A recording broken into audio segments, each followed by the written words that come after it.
Hello. I am here today because I have a new book coming out. You want to read the title of that book, Betsy? How to be a man, whatever that means. What's the subtitle?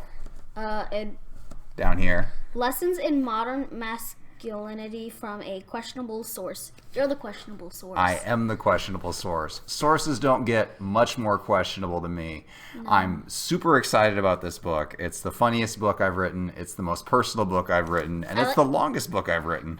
I like one of the back things. What's the back thing?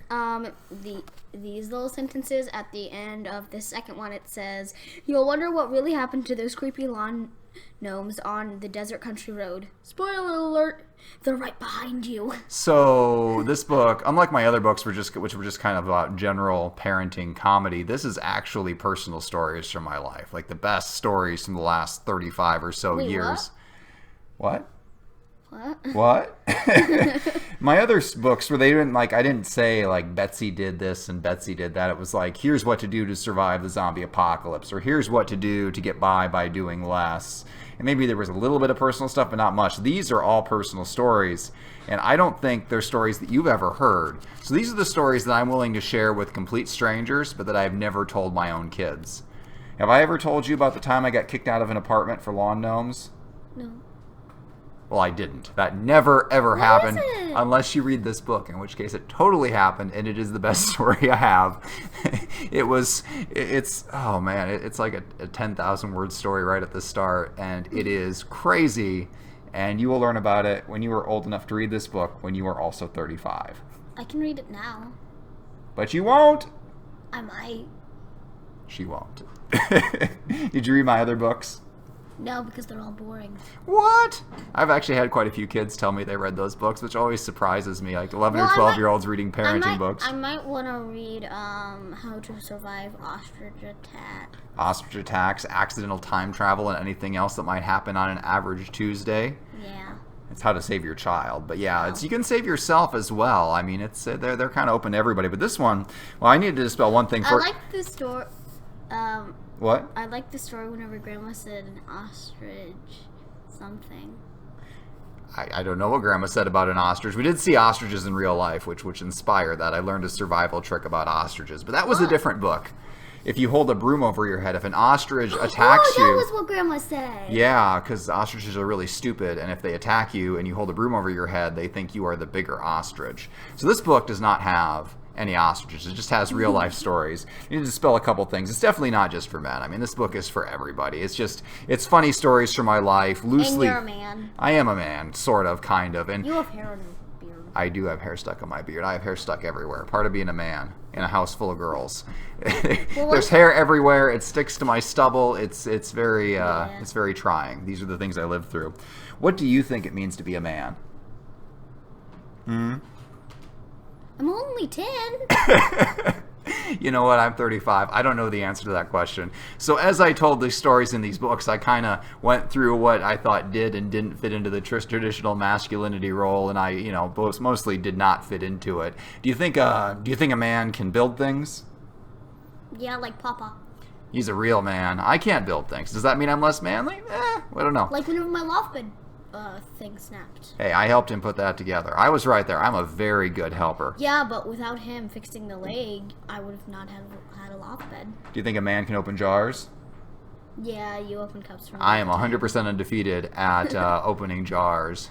Yeah, well, whenever I wash the dishes, you screw the lids on super tight, and I can't open them. I screw them on in adequate level of tightness, which is completely appropriate. You screw it on like you're trying to hold the darkness of the world inside of it. And the darkness of the world would not leak out. Not one little bit, because that lid is properly tightened.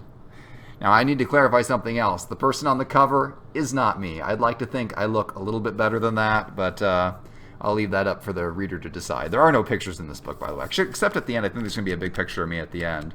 This is the advanced copy, so there's no there are no pictures in this one. This is actually what I'm supposed to send out to reviewers to have them say all sorts of nice things about it. And if they don't say nice things about it, then I pretend the review didn't happen, because that's how reviews work.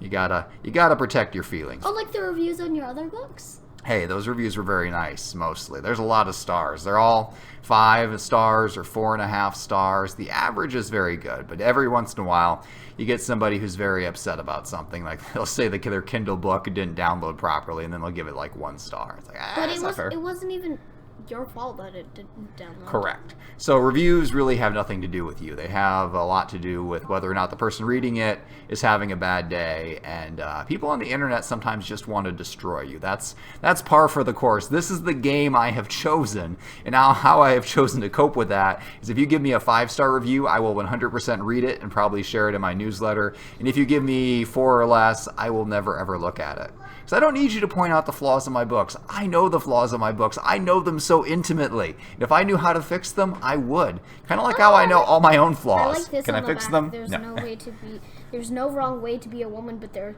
are countless ways to be wrong. There are countless wrong ways to be a man. That's true, and I think in general, commercials and books and things have done a really good job about positivity for women saying, no matter what you do, there's no wrong way to be a woman. But that same positivity has not crept over to the masculinity side of things, and you see a lot of commercials capitalizing on, here's what men are doing wrong. Here's why men suck, making money off of it. They very much go into that trope, and so I go against that a little bit in here. But there are all sorts of stories that the kids have not heard. There's the time we had to, the real reason we had to leave our last apartment, not the one I got kicked out of for Law and Gnomes, but the other thing. The time we got robbed as a kid, my pig stories from my youth. There's camping stories in here. There's all sorts of things I've never brought up to my children. I'm trying to think of did I ever tell you about my time as a newspaper reporter? You told me that you used to be one and that you hated it. Yes, I gave you the very brief version of that. Also, I remember a few days ago, because our dress-up day, it was asking who was the first astronaut on the moon and what college did he go to. The answer was Neil Armstrong, and he went to Purdue, and you said that you saw him once. I did see him, and I got thrown out of the lecture hall trying to meet Neil Armstrong. But that's a different story. That story is actually not in the book. It does show up on our podcast, though. Turns out I've been thrown out of a lot of places, which is weird, because I'm a guy who tends to follow the rules. I'm pretty low-key, I'd like to think. But when you take together 35 years of misadventures, turns out there's a lot of getting kicked out in there. All part of the manhood journey. So I'm super excited to share this book with everybody. I'm super nervous that my kids will someday read it, but they're not going to read it for a while. I'll probably read it. Did I ever tell you about how I almost became a priest? Yeah, look at that look on her face. That was a bullet I dodged. That's a whole nother story in there. Yeah. It does mention the priesthood on the back. Can you imagine me as a priest? We wouldn't be here. It almost happened, guys. It was scary. Mommy would be married to a completely different man. You don't think she would have just stayed alone because she didn't find me? Am I that replaceable? Yeah. There you have it. I am super replaceable. Also, she went to a giant college. She could have met like 15 other people.